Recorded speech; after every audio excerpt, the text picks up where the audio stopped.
کی جا رہی ہے، اس کا مقصد یہی نہیں ہے کہ یہ اپنی آزادی، خوشحالی، مرفع الحالی کی فکر کرے، بلکہ اس کا فریضہ یہ ہے کہ دنیا میں جہاں بھی کوئی قوم محکوم اور دوسروں کی غلام ہو، یہ انہیں اس غلامی کی زنجیروں سے چھڑائے، انہیں آزادی حاصل دے، آزاد کرائے، پھر ان کی توانائیوں میں اتنی نشو و نما کرے کہ وہ اس زندگی کے بحر مواج سے تیرتی ہوئی آگے چلی جائے۔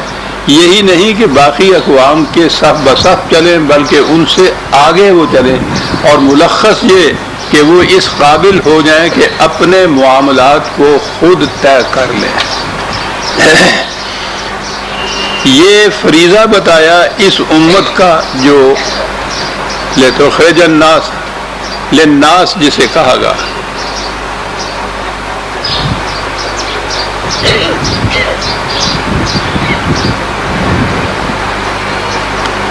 وہ امت جو نوع انسانی کی بھلائی کے لیے پیدا کی گئی ہے، یہ اس کا فریضہ تھا۔ اب اس نے دوسری محکوم قوموں کو آزادی دلانی تھی۔ پہلی چیز تو یہ تھی، یہ کوئی ایسی بات نہیں تھی کہ پھولوں کی سیج تھی، وہی سے ایک حکم نامہ بھیج دیں اور وہ قوم آزاد ہو جائے۔ کچھ تو میں نے عرض کیا تھا کہ محکوم قوموں کی خوئے غلامی بھی ایسی ہوتی ہے کہ اس غلامی کی زندگی وہ غلامی کی زندگی انہیں بڑی راس آتی ہے، لیکن اصل دشواری وہ مستبد صاحب اقتدار قوتیں ہوتی ہیں جنہوں نے انہیں محکوم بنا رکھا ہوتا ہے۔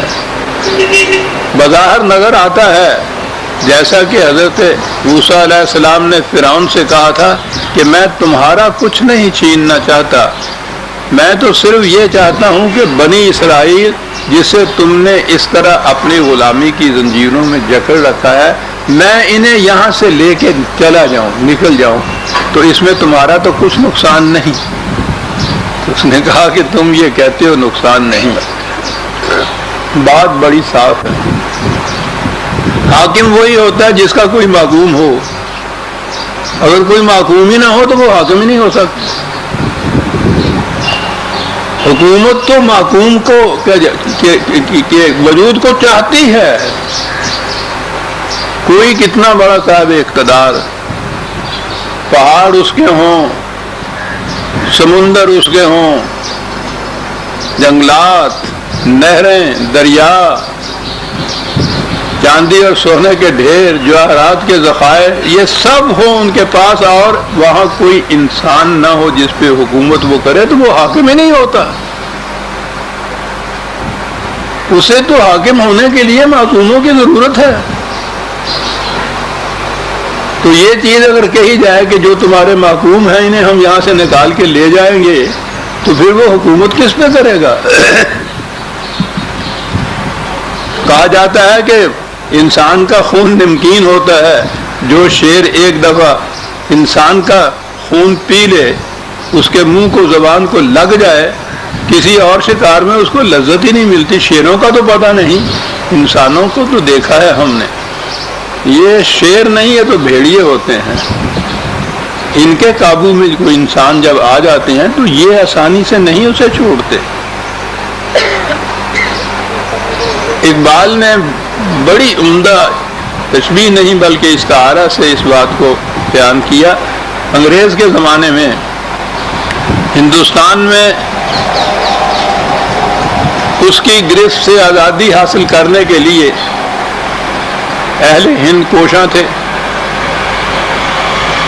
لیکن شروع میں تدابیر یہ تھی کہ ریزولوشن پاس کیے جاتے تھے، درخواستیں دی جاتی تھیں، ریپریزنٹیشن کیے جاتے تھے، وفود بھیجے جاتے تھے، اس طرح سے ان سے کہا جاتا تھا کہ ہمیں آزادی دیجیے۔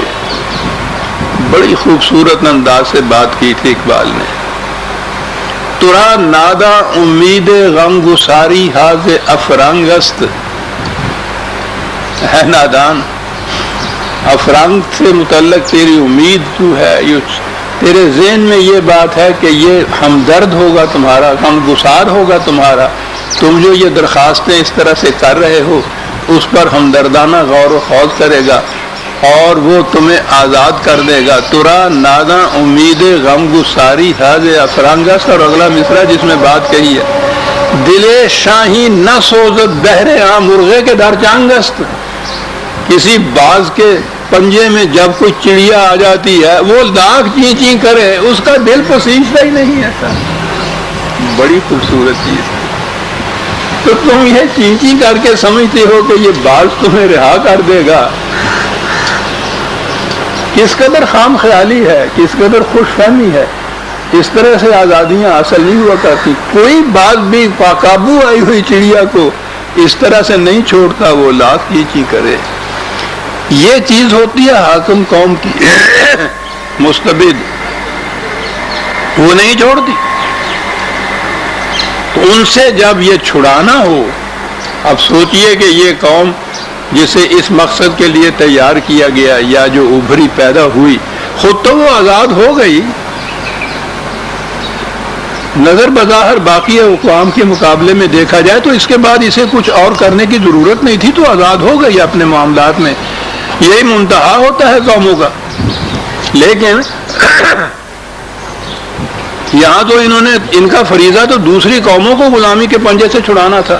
اب اس چھڑانے کے لیے مقابل میں جو قوتیں تھیں اب ان کے ساتھ ٹکراؤ ہونا تھا.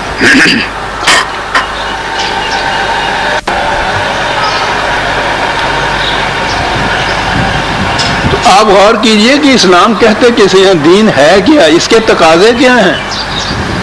یہ نماز روزے کا نام نہیں ہے, یہ تو اس ٹکراؤ کا, تصادم کا, تساہم کا نام ہے. اور کاہے کے لیے؟ ان کی سلطنت حاصل کرنے کے لیے نہیں, جو لفظی نہیں, اپنی مملکت کے علاقے وسیع کرنے کے لیے نہیں, دوسری قوموں کو محکوم بنانے کے لیے نہیں. یہی مقاصد ہوتے ہیں نا طاقتور قوموں کے. ان میں سے کوئی چیز نہیں. محکوم قوموں کو آزادی دلانے کی خاطر ٹکراؤ ہوگا ان مستبد قوتوں سے جنہوں نے انہیں محکوم بنا رکھا. انہیں آزاد کرانے کی خاطر خود شمشیر بکف کفن بدوش میدان جنگ میں آیا جائے گا, ان کے ساتھ لڑائی کی جائے گی تاکہ ان کی محکوم قوموں کو آزادی حاصل ہو. اللہ اکبر. وہ جو میں عرض کیا کرتا ہوں قرآن نے جو کہا ہے کہ اس کی مثل نہیں ملے گا, تو یہی نہیں کہ قرآن کی یوں مثل نہیں ملے گی کہ الفاظ کی بات, یہ چیزیں کہیں اور نہیں ملیں گی تاریخ میں کہ کوئی قوم جسے کوئی اپنی مصیبت نہیں, کوئی مشکل نہیں, کوئی دشواری نہیں, آزاد ہو گئی, سب کچھ مل گیا. اس کے بعد وہ ٹکراؤ لے رہی ہے, میدان جنگ میں جانا پڑ رہا ہے, اتنی بڑی قوتوں کے ساتھ تصادم ہو رہا ہے. کاہے ہے کے لیے, دوسری قوموں کو آزادی دلانے کے لیے. یہ تھا فریضہ اس قوم کا, اور دلائی انہوں نے آزادی پھر ان قوموں کو. ان قوموں کو دوسری اقوام عالم کے ہم دوش ہی نہیں کیا, ان سے آگے بڑھا دیا صاحب. ان کی توانائیاں, ان کی قوتیں اتنی ان میں نشو و نما کی کہ وہ دنیا کی بلند ترین قوموں کے اندر ان کا شمار ہونے لگ گیا. اپنے اپنے معاملات کو خود وہ طے کرنے کے قابل ہو گئی. لیکن ایسا کرنے کے لیے کہا کیا ہوگا. اگلی آیت آ گئی اب جو زیر درس ہے آج, جہاں سے ہم ابتدا کر رہے ہیں. یوم ترجف الراجفۃ تتبعها الرادفۃ. کہا اب وہ دور آئے گا. اس کے بعد اس قوم سے کہا گیا میدان جنگ میں جانا ہوگا, ٹکراؤ ہوگا, لشکر کشی ہوگی, اور وہاں کیفیت ہوگی. ایسا ٹکراؤ ہوگا جسے کہتے ہیں نا کہ بنیادوں تک ہل جائیں گی. یہ ہے یہ الفاظ جو ہیں, کانپ اٹھے گی, تھر تھری مچ جائے گی, لرزش آ جائے گی. آگے آگے قوم ہوگی, اب وہ قوم مقابل کی بات کر رہا ہے. اس کے پیچھے کیا ہوگی, کیا الفاظ ہے قرآن سے رادفہ. وہ ایک گھوڑے پہ یا ایک اونٹ کے اوپر دو سواریاں ہوں, وہ جو پیچھے بیٹھی ہوئی ہوتی ہے. یہ جو شاعری میں ردیف آپ نے سن رکھا ہے نا, یہ وہ ہوتی ہے, یہ ردیف کہلاتی ہے, پیچھے بیٹھی ہوئی.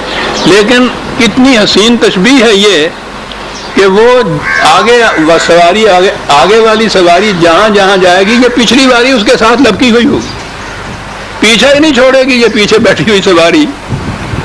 کہا کہ ان کے یہ جو اعمال تھے، انہوں نے اپنی قوموں کے ساتھ جو کچھ ظلم مظالم کیے تھے، ان کے جو نتائج ہیں وہ ان کے پیچھے یوں چمٹے ہوئے ہیں جیسی پچھلی سواری اگلی سواری کے پیچھے بیٹھی ہوئی ہوتی کہ چل بچوں کہاں جاتا ہے۔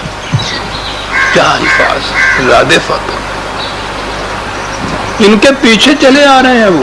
یعنی یہ بھی چیز جو کہہ رہے ہیں کہ ہم کوئی ان کے اوپر زیادتی نہیں کر رہے، کوئی ظلم نہیں ان کے اوپر کر رہے، یہ جو ان کا مقابلہ بظاہر نظر آتا ہے کہ ہم کچھ کر رہے ہیں، یہ نہیں ہے۔ ان کے اپنے غلط نظام کے جو نتائج ہیں تخریبی، وہ ان کے پیچھے چلے جا رہے ہیں، ساتھ چپکے ہوئے ہیں، چھوڑ ہی نہیں سکتے ان کو رادفت۔ اور اس کے بعد قلوب یومئذ واجفۃ ابصارها خاشعہ، دل وقف اضطراب ہیں، دھڑک رہے ہیں، پریشانی میں، اور شکست کے احساس سے نگاہیں ندامت کی وجہ سے زمین میں گڑی ہوئی ہیں۔ کیا نقشہ دیا جاتا ہے قرآن دو دو لفظوں کے اندر، منظر کشی ہے۔ یہ کیفیت کہا کہ ان کی کیفیت یہ ہے، آج بڑی شوقت، حشمت، قوت، دولت، ثروت، یہ سب کچھ حاصل ہے، بڑی بلندیوں کے اوپر یہ اڑ رہے ہیں۔ یہ یقولون، یہ آپس میں کہتے ہیں کہ دیکھیے یہ جماعت، یہ لوگ، یہ رسول، یہ ہم سے یہ کہتا ہے کہ انا لمردودون فی الحافرۃ۔ کیا لفظ ہے! یوں تو معنی یا اس کا مفہوم تو یہ سمجھیے کہ یہ کہتے ہیں کہ یہ جو کچھ تمہیں حاصل ہے یہ سب چھن جائے گا اور تم لوٹ جاؤ گے اس حالت میں جو اس سے پہلے تمہاری تھی، اسی پستی کے گڑھے میں تم گر جاؤ گے۔ تنزن کہتے ہیں ایک دوسرے کے ساتھ کہ یہ کہتا ہے کہ ہماری یہ حالت ہو جائے گی، ذرا دیکھیے تو صحیح بھلا، ہماری یہ حالت ہو جائے گی۔ اگلی آیت بھی ساتھ ہی لے لوں تو پھر میں عرض کروں گا کہ اس میں تشبیہ کی کیا کیفیت ہے، کس قدر حسین تشبیہ۔ اذا کنا عظاما نخرۃ، اچھے بھلے تن و توانا انسان، وہ کہتا ہے کھوکھلی ہڈیاں رہ جاؤ گے، ڈھانچہ رہ جائے گا، صرف اسکیلیٹن رہ جاؤ گے تم۔ یہ کہہ رہا ہے ہماری یہ حالت ہو جائے گی، سوچئے کہ ہماری یہ حالت ہو جائے گی۔ دو لفظ ہیں اس میں، فی الحافرۃ۔ میں نے عرض کیا ہے نا کہ عربی زبان میں تو مرادفات کی کمی نہیں ہوتی، سینکڑوں ہزاروں کی تعداد میں، وہاں سے ایک لفظ کا انتخاب ہوتا ہے۔ یہ جو آرکیالوجی والے کھدائی کرتے ہیں نا، تو پہلی چیز تو وہ ہوتی ہے کہ وہ کوئی ماضی کی قومیں بالکل برباد ہو گئی ہوئی، ویران ہو چکی ہوئی، ختم ہو چکی ہوئی، وہ مٹی کے تلے دبی ہوئی۔ یہ جو کھدائی کے بعد شہروں کو نکالتے ہیں نیچے سے مٹی کے، انہی میں سے ڈھانچے بھی نکلتے ہیں، یعنی پستی میں گرنا، پچھلی حالت میں لوٹنا، ایسے جیسے آثار قدیمہ بن جانا کسی کا۔ یہ حفارت آثار قدیمہ کو کہتے ہیں۔ کہا یہ کیا یہ رہا ہے کہ یہ ساری حشمت اور دولت اور زندگی اور لہلاتی حرکت تمہاری ختم ہو جائے گی، آثار قدیمہ بن جاؤ گے۔ کیا خوبصورت الفاظ ہے قوموں کی تباہی کے متعلق۔ آثار قدیمہ میں جب وہ کھودتے ہیں تو وہ انسان تو کوئی وہاں سے نہیں نکلتا، انسانوں کی ہڈیاں نکلتی ہیں، جسے پنجر کہتے ہیں، اسکیلیٹن کہتے ہیں، ڈھانچے کہتے ہیں۔ یہ اگلے الفاظ وہ ہیں، اذا کنا عظاما نخرۃ، ہڈیاں رہ جائیں گی کھوکھلی، ڈھانچے۔ وہ یہ کہہ رہا ہے تم یہ ہو جاؤ گے، زندہ قوم نہیں رہو گے، زندہ انسان نہیں رہو گے، آثار قدیمہ میں چلے جاؤ گے، ہڈیاں تمہاری، ڈھانچے رہ جائیں گے تمہارے۔ ایک دوسرے سے تنزن کہتے ہیں کہ یہ ہمارے متعلق یہ کہتا ہے، قالوا تلک اذا کرۃ خاسرۃ، وہ کہتے ہیں کہ ایسا اگر ہوا، یہ گردش اگر ہوئی تو یہ گردش تو بڑی نقصان دہ گردش ہے، تباہ ہو جانے والی بات ہے، ہمیں اس سے ڈراتا ہے۔ یہ جواب ملتا ہے کہ یہ چیز اتنی ہی نہیں کہ یہ ہو کے رہے گی، اب پکے ہوئے پھل کی طرح تم کسی کی جھولی میں گرنے والے ہو، وقت آ پہنچا ہوا ہے، ایک جھٹکے میں یہ کچھ ہو جائے گا۔ فَإِنَّمَا هِيَ زَجْرَةٌ وَاحِدَةٌ، ایک جھٹکا، ایک آواز، ایک بگل، وہ جنگ کے متعلق جو اعلان ہوتا ہے، یہ ایک چیز ہوگی، فَإِذَا هُمْ بِالسَّاهِرَةِ، اور تم میدان جنگ میں نکل آؤ گے اور پھر اس میں وہ یہ سب کچھ ہوگا جو تم سے کہا جا رہا ہے۔ یہ ہے اس مقصد کے حصول کے لیے ابتدائی تعارف ان قوموں کے ساتھ جو ہو رہا ہے۔ کاہے کے لیے یہ آ رہی ہے قوم، باہر نکل رہی ہے، یہ کیوں بگل بج رہے ہیں، کیوں میدان جنگ میں آ رہی ہے؟ اس لیے کہ ان کے پنجہ استبداد سے انہی کی محکوم قوموں کو چھڑائے۔ یہ ان کی قوم کوئی محکوم وہاں نہیں ہے، ان کے کوئی قیدی ان کے ہاتھ میں نہیں ہے جن کو چھڑانے کے لیے جا رہے ہیں، انہی کی محکوم قوم، یا جن قوموں کو انہوں نے محکوم بنا رکھا ہے انہیں چھڑانے کے لیے۔ ان کا ان کے ساتھ کوئی رشتہ نہیں، کوئی تعلق نہیں، کوئی سیاسی اشتراک نہیں، اپنی مملکت کا حصہ نہیں، اپنی قوم کے افراد نہیں، انسان ہیں۔ اور فریضہ یہ ہے کہ جہاں بھی کوئی انسان کسی دوسرے کی غلامی کی زنجیر میں جکڑے ہوئے ہے، ان کا فریضہ یہ ہے کہ ان زنجیروں کو توڑیں۔ اتنا ہی نہیں بلکہ ان کا تو فریضہ یہ بھی ہے، قرآن میں یہ ہے کہ اگر ہم یہ انتظام نہ کرتے تو دنیا میں کسی اہل مذہب کی عبادت گاہیں محفوظ نہ رہ سکتی، یعنی یہ اہل مذاہب، ان کے مذاہب کو وہ باطل کہتا ہے، ان کی عبادت کو وہ شرک کہتا ہے، ان کے معبودوں کو باطل قرار دیتا ہے، ان کے مذہب کے خلاف اعلان کرتا ہے۔ لیکن کیفیت یہ ہے کہ اس قوم کا فریضہ، اس امت کا فریضہ یہ بھی ہوگا کہ اگر کہیں کسی عیسائی کے گرجے کو خطرہ ہو کسی سے تو ان کا فریضہ یہ ہوگا کہ اپنی جانیں دیں کہ اس گرجے کو محفوظ رکھیں۔ اللہ اسلام بزور شمشیر پھیلا، ملاحظہ فرماؤ۔ غیروں اور دشمنوں نے تو کہنا تھا، اپنے بھی بڑے فخر سے یہ دنیا کے اندر کہتے ہیں سر، معاذ اللہ یہاں تک بھی چلے جاتے ہیں۔ بار بار آ جاتا ہے ہمارے دور میں، یہ مودودی مرحوم ہی تھے جو ان چیزوں میں آگے آگے جا رہے تھے۔ پہلی کتاب جس کو بڑے فخر سے اعلان کیا جاتا ہے الجہاد فی الاسلام، اس کے اندر معاذ اللہ یہاں تک بھی کہا ہے کہ نبی اکرم صلی اللہ علیہ وسلم ساری زندگی واعظ، تلقین، تبلیغ یہ سب کچھ کرتے رہے، 4 آدمی بھی نہ ملے، اور اس کے بعد جو ہی تلوار ہاتھ میں لی ملکوں کے ملک فتح کر کے رکھ دیے۔ کہا کہ بتاؤ اسلام کس سے پھیلا، واعظ و تلقین سے پھیلا یا تلوار سے پھیلا؟ کیا کیا جائے سر؟ منز بیگان گاہ ہرگز نہ نالم کہ بامن ہرچ کرداں آشنا کردہ۔ وہ قرآن جو یہ کہہ رہا ہے کہ دوسروں کی محکوم قوموں کو چھڑانا تمہارا فریضہ، ان کے مذہب کی، ان کی عبادت گاہوں کی حفاظت کرنا تمہارا فریضہ،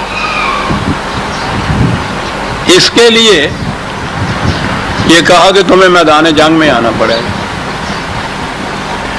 اب یہ ہم آگے ہیں آیت 14 تک۔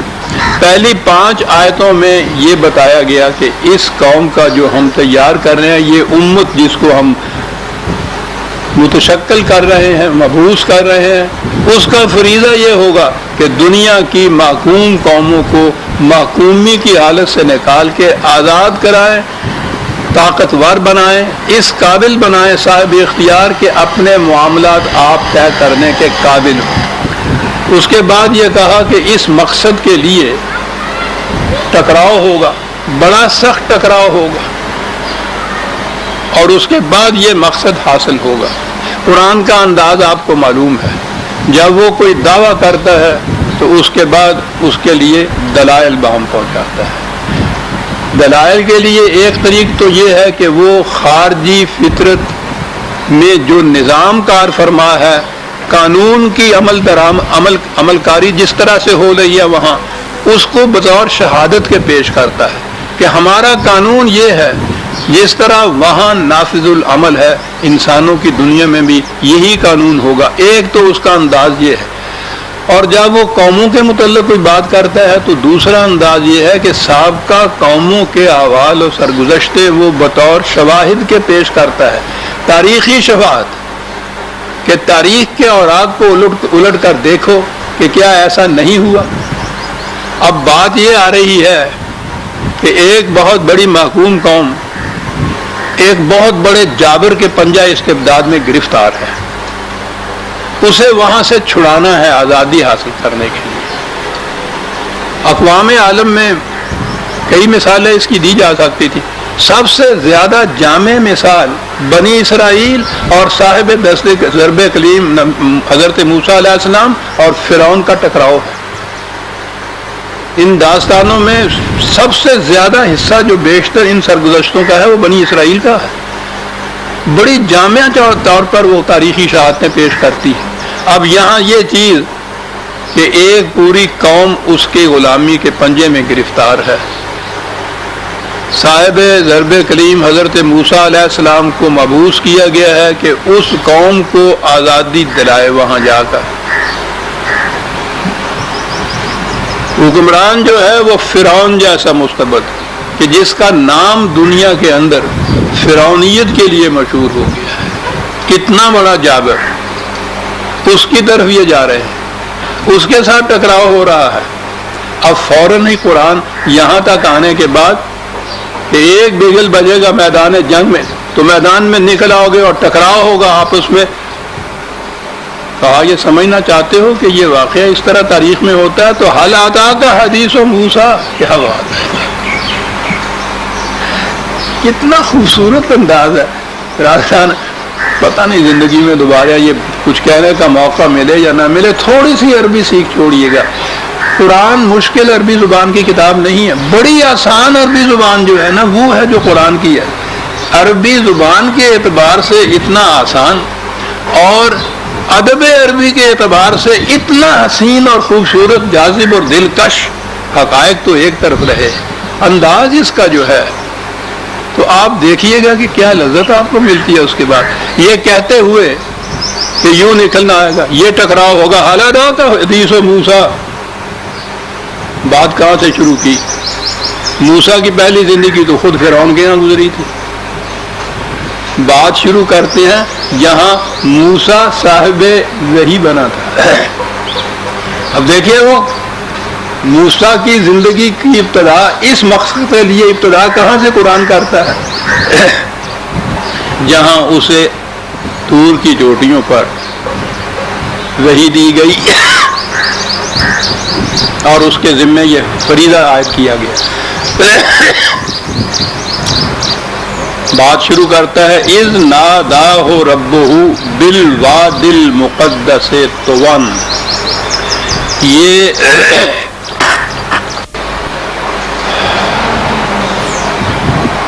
اس حضرت موسیٰ علیہ السلام کی داستان میں یہ چیز پہلے بھی آ گئی ہے، آ چکی ہے کہ جب وہ وادی المقدس طوی میں پہنچا، عام ترجمہ اور تفسیریں ہوں گی کہ وہ طوی کی مقدس وادی میں پہنچا۔ ایک تو یہی کہ اس وادی کا کہتے کہ نام طوی اور پھر وہ وادی بھی مقدس۔ تو میں نے عرض کیا تھا کہ یہ دو الفاظ خاص طور پہ قرآن نے دیے ہیں، یہ تو بڑے ہی عمیق اور وسیع معانی کے اوپر مشتمل ہیں۔ یہ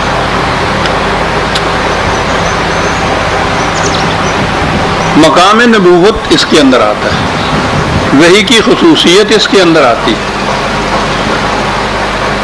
جسے نبوت ملنے والی ہوتی ہے اسے خود پتہ نہیں ہوتا ایک دن پہلے بھی کہ مجھے اس مقام پہ سرفراز کیا جائے گا، وہ جانتا ہی نہیں تھا، لیکن وہ اپنے طور پر اس کے دل میں ایک تڑپ ہوتی ہے، ایک خلش ہوتی ہے، ایک تلاش ہوتی ہے، وہ جو کچھ حاضر و موجود ہوتا ہے اس کی قوم میں اس سے مطمئن نہیں ہوتا، اور حقیقت اس کے سامنے ہوتی نہیں۔ یہ اضطرابی کیفیت اس کے اندر ہوتی ہے وحی ملنے سے پہلے۔ یہ وحی نہیں ہے بلکہ اس کے اندر کی خلش جو ہے، یہ بڑی چیز یہ ہے کہ ورنہ اسی قوم سے ہوتا ہے، اسی معاشرے سے ہوتا ہے، وہی اعتقادات، مسالک، مشارب جو اس قوم میں ہوتے ہیں انہی کے اندر یہ پلتا ہے، بڑھتا ہے، پھولتا ہے، پھلتا ہے، انہی میں سے ایک ہونا چاہیے، لیکن اس میں یہ کیفیت ہوتی ہے کہ وہ ان سے مطمئن نہیں ہوتا، وہ کسی حقیقت کی تلاش میں ادھر ادھر پھرتا ہے۔ خود نبی اکرم صلی اللہ علیہ وسلم کے متعلق جو ہے وَوَجَدَكَ ضَالًّا فَهَدَىٰ، معاذ اللہ ضالًا کے معنی گمراہ نہیں ہے۔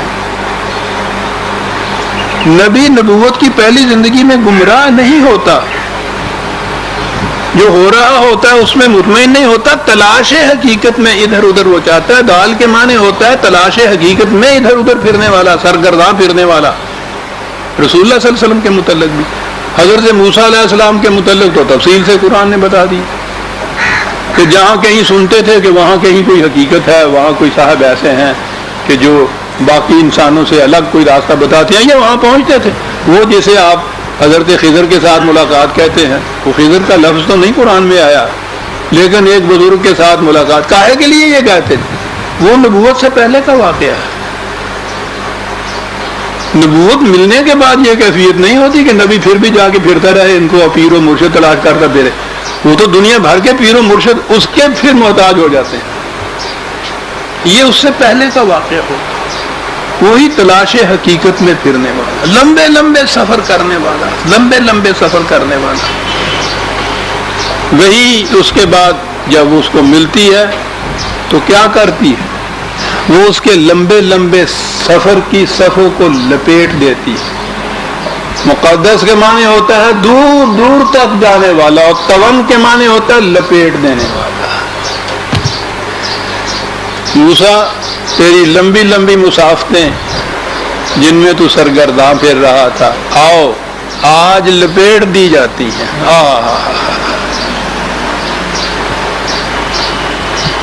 وہی کے بعد پھر ان مسافتوں کی ضرورت نہیں رہی۔ ان صفوں کو لپیٹ دینا جو ہے وہی کی روح سے، پہلے وہ اپنے دل کے اضطراب سے، اپنے ہی علم اور شعور اور عقل و فہم کی روح سے کچھ تلاش کرتا ہے راستے، گمراہ نہیں ہوتا، تلاش کر رہا ہوتا ہے، لیکن بڑے لمبے راستے ہوتے ہیں۔ وہی انہیں لمبی راہوں کو لپیٹ کر مختصر کر دیتا ہے۔ یہ ہے دونوں میں فرق۔ اقبال نے اس کے متعلق کہا ہے، وہ ایک جگہ نہیں، وہ تو بہت جگہ یہ چیز کہتا ہے، ہر دو امیر کارواں، ہر دو بمنزل رواں۔ عقل بھی تلاش کرتی رہتی ہے اور اس کے ساتھ دوسری طرف وہی ہوتا ہے، دونوں کی کیفیت یہ ہوتی ہے۔ فرق کیا ہے؟ عقل بہیلا میں برد، عقل جو ہے مختلف ذرائع، اسباب، یہ تجربات، یہ کیا غلط ثابت ہوا، پھر دوسرا تجربہ لیا اس کو ثابت کیا۔ عقل بہیلا می رود، عشق برد کشاں کشاں، کھینچ کے لے جاتا ہے کہ لے، یہ حقیقت۔ لمبی مسافتیں نہیں ہوتی، اور عزیزان من، دنیا میں قرآن کی وارث قوم کو یہی ایڈوانٹیجز پوزیشن حاصل ہوتی ہے دیگر اقوام عالم پر، کہ جو جن عقائد تک وہ شاید صدیوں کے بعد بھی کہیں نہ پہنچے، اور پھر کتنے ہی ناکام تجارب کے بعد ہڈیاں توڑاتے ہوئے، خون کی خندقیں تیر کرتے ہوئے، وہی کا ایک لفظ، اس کی ایک آیت، اس کی ایک صورت اس کو اس مقام پہ پہنچا دیتی۔ یہ ہے فرق دونوں میں۔ یہ ہے وہ واد بالواد المقدس طون، وہ لمبی لمبی مسافتیں یہ نا، اذ ناداؤ ربہ، جب اس کے رب نے اس کو پکار کر کہا کہ موسیٰ بڑی لمبی مسافتیں تم نے گزاری ہیں، تلاش حقیقت میں بڑے سرگرداں پھرے ہو، آؤ آج تمہاری مسافتوں کی صفیں لپیٹ دی جاتی ہیں، سنو جو ہم کہتے ہیں۔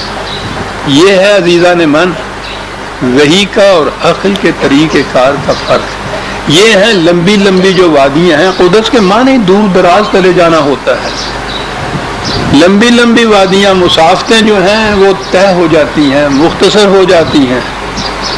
آؤ وحی کے ذریعے سے اذهب، لو پہلی بات جو کہی،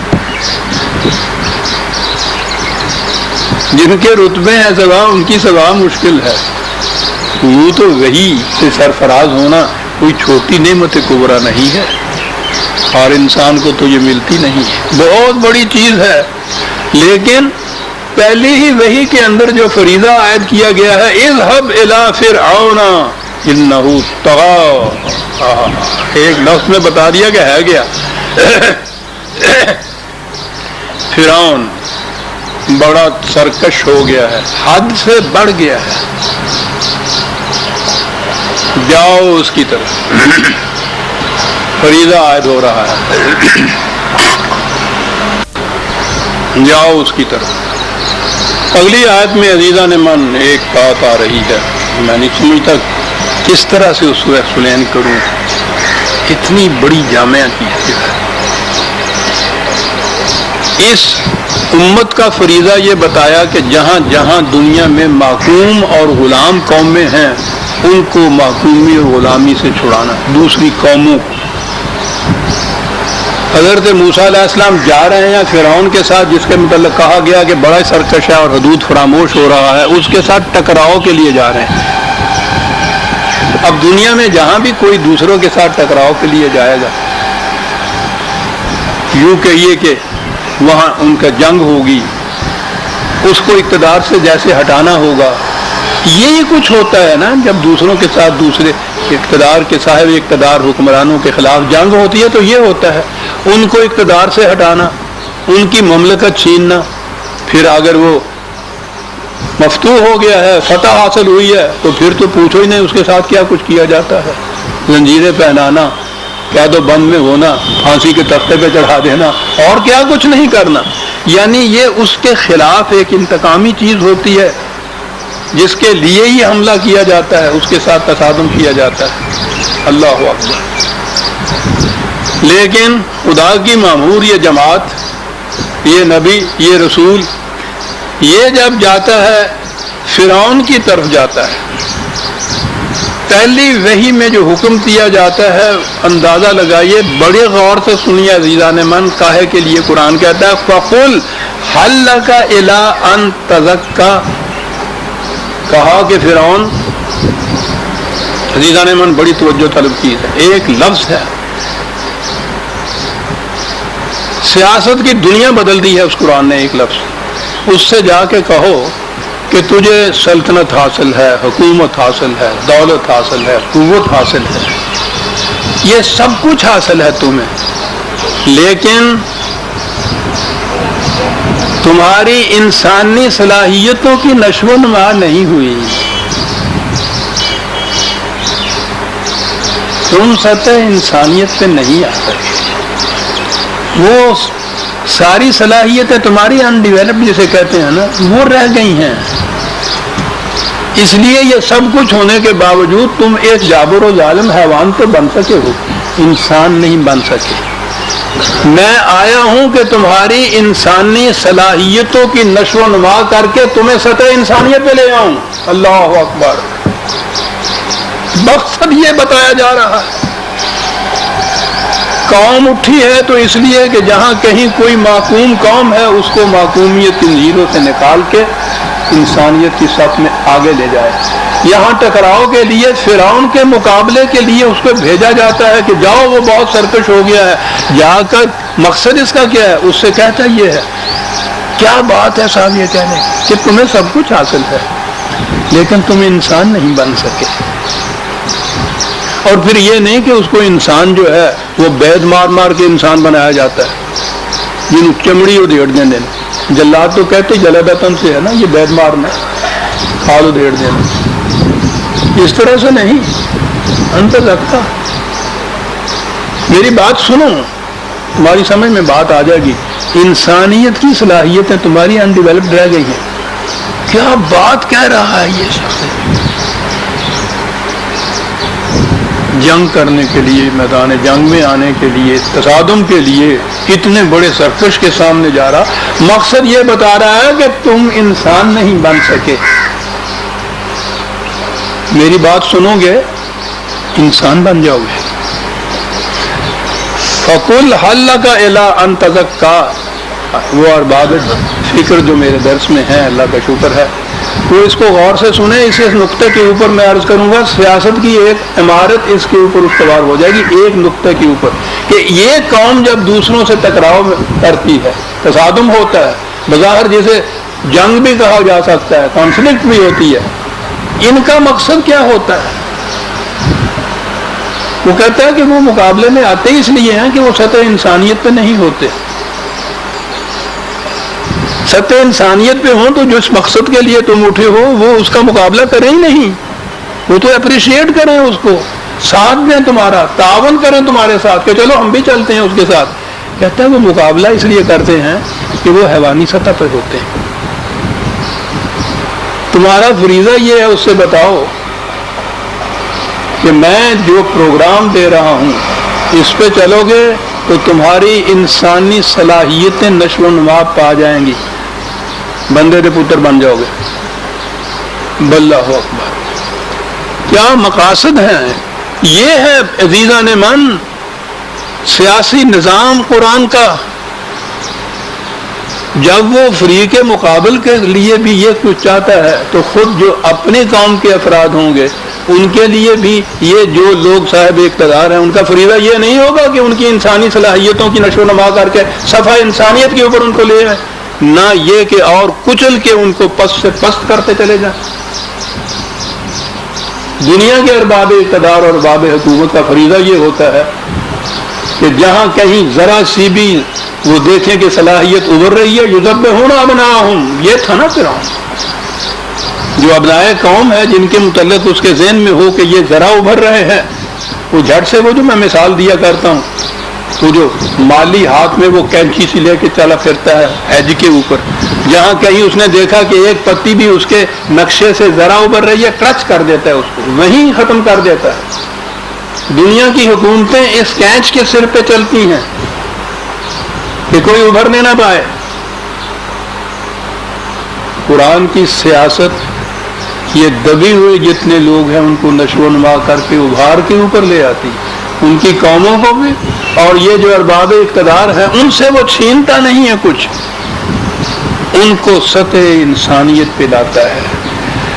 قل حل کا کیا الفاظ ہیں، حل کا الا ان تزکا، کیا یہ نہیں چاہے گا تو جیسے ایسے کہ اتنی اچھی چیز جو ہے جو میں تمہیں دیتا ہوں، کیا تم یہ نہیں چاہو گے کہ ایسے ہو جاؤ، انسان بن جاؤ حیوان سے؟ کیوں نہیں؟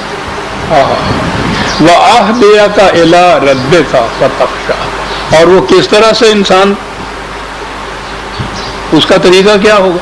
میں وہ طریق تمہیں بتاؤں گا، وہ راستہ تمہیں بتاؤں گا جس راستے پہ چلتے ہوئے ربوبیت خداوندی تمہاری نشو و نما کرے گی، فتخشا، اور تمہیں سوائے قانون خداوندی کے عواقب سے کسی سے ڈرنے کی ضرورت نہیں رہے گی۔ یہ ہوا وہ انسان جس کی انسانی صلاحیتیں نشو و نما پا جائیں۔ الی ربے کا یہ لفظ جو ہے اس کو ذرا ذہن میں رکھیے گا، دو آیتیں آگے چل کے پھر اس کی سمجھ میں بات آئے گی کہ الی ربے کا کیوں کہا ہے، یعنی خدا کے، اللہ کے تو اسماء حسنہ اتنے ہیں، یہ خصوصیت سے یہ الی ربے کا کیوں کہا یہاں اس نے؟ ابھی دو آیتوں کے بعد بات آ جائے گی سامنے۔ فَأَرَاهُ الْآيَةَ الْكُبْرَى، اس نے قوانین خداوندی کا عظیم ضابطہ جو تھا اس کے علامات اس کے سامنے رکھے کہ یہ ہے وہ ضابطہ۔ ہر انسان کو اس میں آزادی ملتی ہے، کوئی کسی کا محکوم نہیں رہتا. اور تمہارے جیسا انسان جو بکھرا ہوا ایک بھیڑیا یا شیر ہے، تمہیں وہ سطح انسانیت پہ لے آتا ہے. بڑی قوتیں اور صلاحیتیں ہیں تجھ میں، لیکن وہ غلط راہوں پہ پڑی ہوئی ہیں. وہ صحیح قالب میں ان کو ڈھال دیا جائے گا. یہ تھا وہ سب سے بڑی، جو کہتے ہیں نا آیت الکبریٰ، وہ ایسا جو تھا وہ سام بن گیا اور ید بیضا ہو گیا اور وہ ایسا ہو گیا. وہ آ چکی ہوئی ہیں، وہ ساری آیاتیں آگے آئیں گی تو ان کا مفہوم تو آتا جائے گا ساتھ کے ساتھ. وہ بات تو یہ کرتا ہے، اس کو سطح انسانیت پہ لا رہا ہے. وہ سطح انسانیت پہ معاف رکھیے گا، وہ سانپ دکھانے سے آ جائے گا.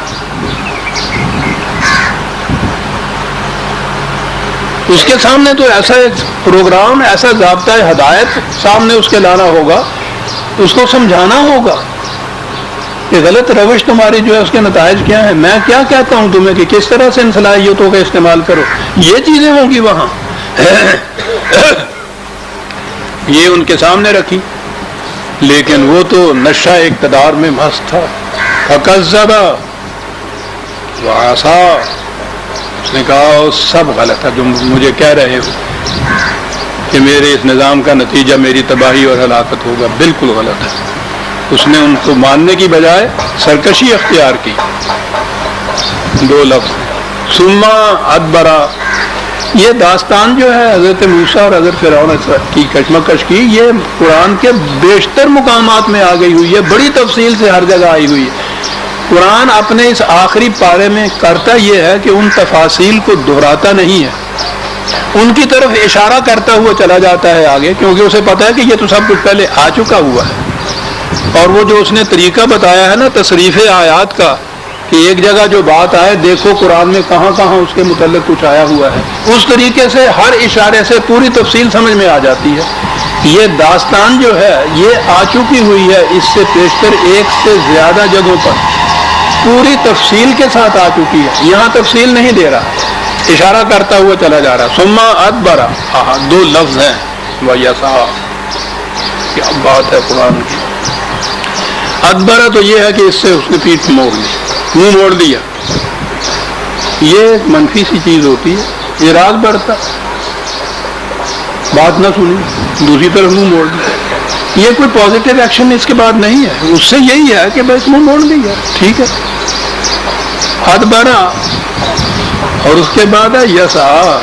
منہ موڑ کے چپکے سے نہیں بیٹھ گیا، اپنے پروگرام کو کامیاب بنانے کی کوششوں میں لگ گیا. غور فرمایا 2 لفظوں کے معنی کیا ہوگا. ادبرا سے یہی بات تھی کہ صاحب اس نے منہ موڑ دیا، ٹھیک ہے، منہ موڑ کے چلا گیا. پھر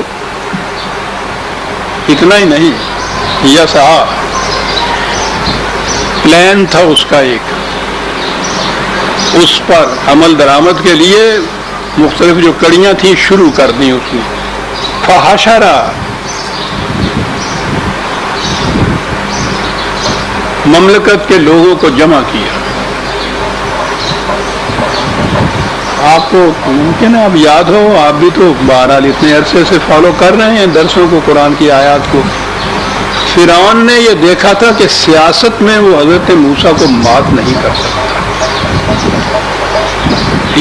اسے یہ بھی معلوم تھا کہ اس قوم میں یہ اتنا صاحب اثر ہے یہ شخص کہ اس پہ اگر ہاتھ ڈالا تو بغاوت ہو جائے گی. بڑے دور کا سیاست جاننے والا تھا. قرآن میں ہے کہ اس کے مشیروں نے کہا تھا کہ کب تک تو ان 2 بھائیوں کو ڈھیل دیتا چلا جائے گا، اس وقت تک کہ تمہیں تخت سے اتار کے الگ کر دیں اور سہن بادشاہ بن کے بیٹھ جائیں، اس وقت تک کرتا رہے گا. اس نے کہا تھا کہ میں جانتا ہوں کہ ان کے ساتھ کیسے ڈیل کرنا چاہیے، اس طرح سے نہیں جیسے تم کہتے ہو، یہ غلط ہے. کیا کیا جائے؟ مذہبی پیشوائی ہے تیرے پیچھے پا دی جائے. میرا کام ڈنڈے نال نہیں نکلتا نا، کوئی نہ کلو نکلاؤں گا.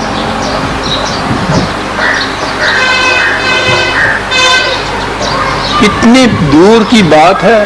تاریخ تو اپنے آپ کو دوہرائے چلی جائے. کسی اقتدار صاحب اقتدار کے قوت اور طاقت نے وہ کچھ نہیں کیا جو ان لوگوں کے ایک کفر کے فتوے نے کر دیا.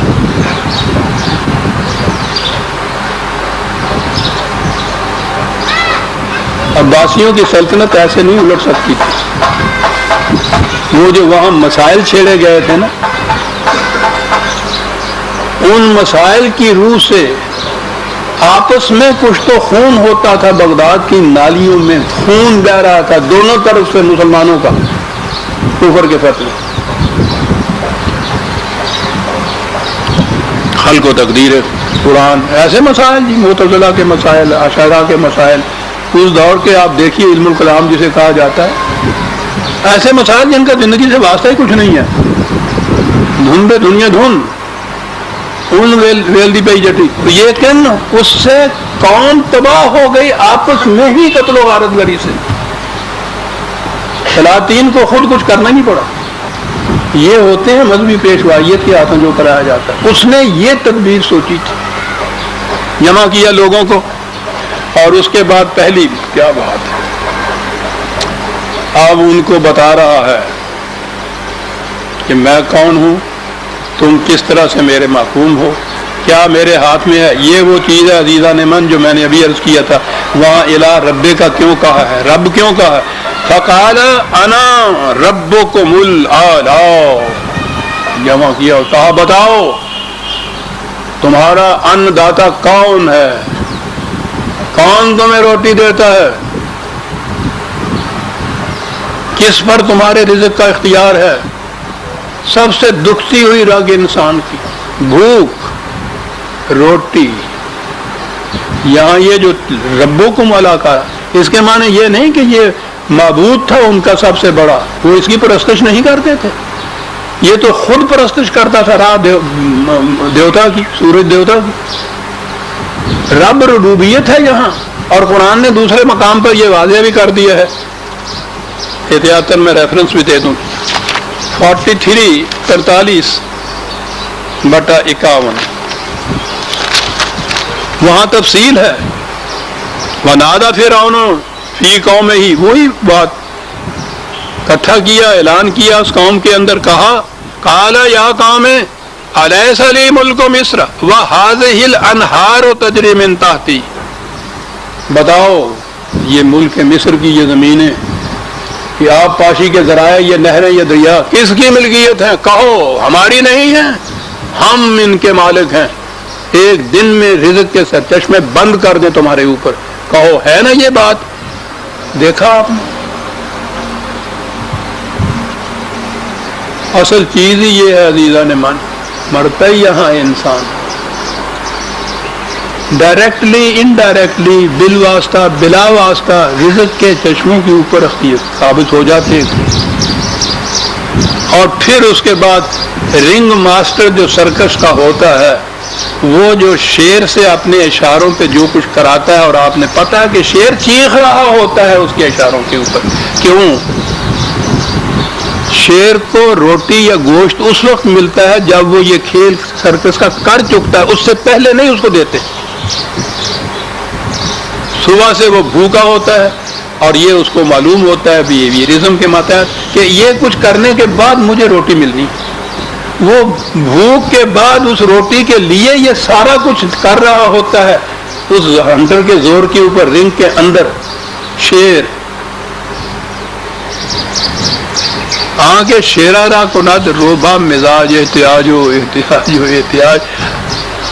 فقال انا ربکم الاعلی، پھر ربکم الاعلی بھی یہ دکھیے نا، چھوٹے چھوٹے پیمانے کے اوپر تو ہو سکتا ہے کہ یہ کہ ایک وقت کی روٹی دے دے، یہ وہاں کا یہ جو ہے اعلی بلند ترین اقتدار جس کے ہاتھ میں تمہارے رزق کا ہے، کون ہے؟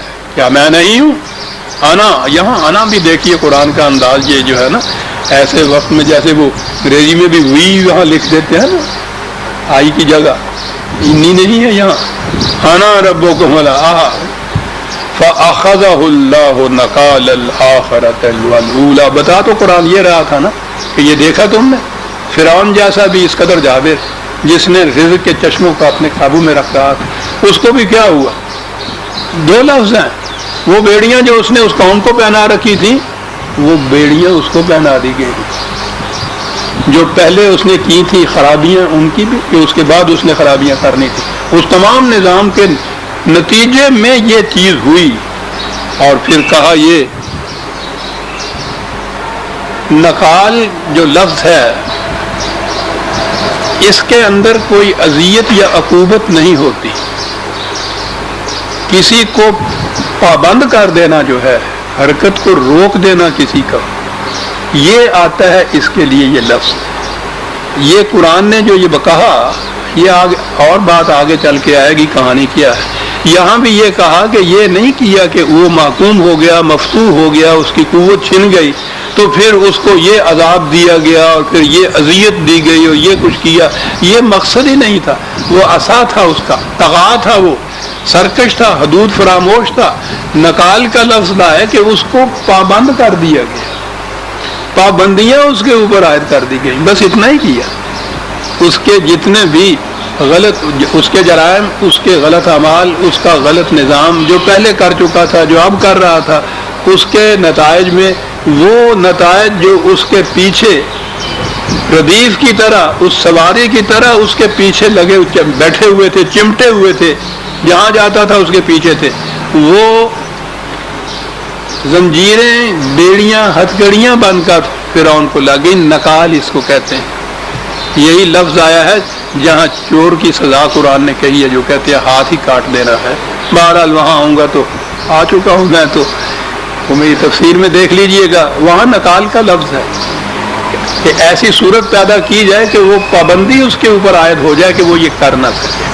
خیر، نکال الآخرت والاولی، یہ کچھ کرنے کے بعد یہ کہا ان فی ذالک لعبرۃ لمن یخشی. یہ جو ہم نے داستان دہرائی ہے ٹکراؤ کی فرعون و حضرت موسیٰ علیہ السلام کی، اس کے بعد وہ قوم بنی اسرائیل کو محکومی سے چھڑا کے آزادی دلانے کی جو بات ہے، اس میں جو ہم نے بیان کیا ہے یہ کوئی تاریخی واقعہ ہی نہیں جو ہم نے بیان کر دیا ہے، یہ تاریخ کی کتاب نہیں. یہ جو بیان ہم نے کیا ہے، عبرت کا لفظ تو آپ جانتے ہیں اس معنی میں ہمارے ہاں عام استعمال ہوتا ہے.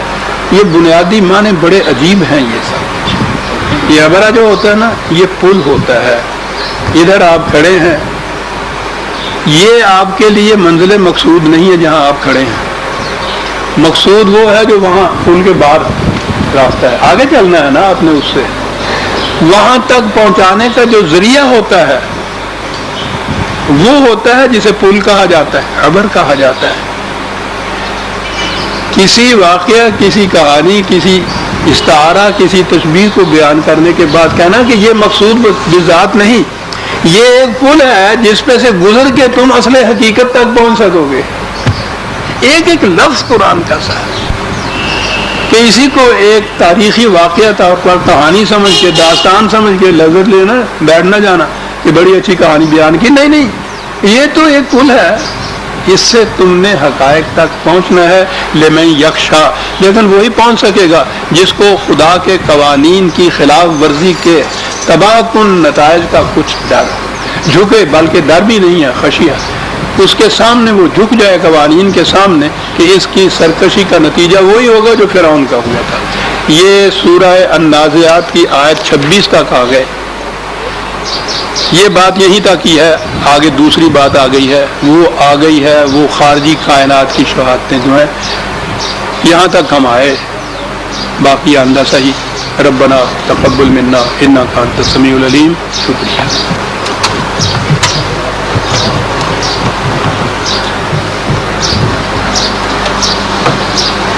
شیخ صاحب، وہ ڈاکٹر صاحب بیٹھے ہیں، ان سے کہیے مجھے مل لیں گے. ڈاکٹر صلاح الدین بیٹھے ہیں، ان سے کہیے کہ مجھ سے مل لیں گے.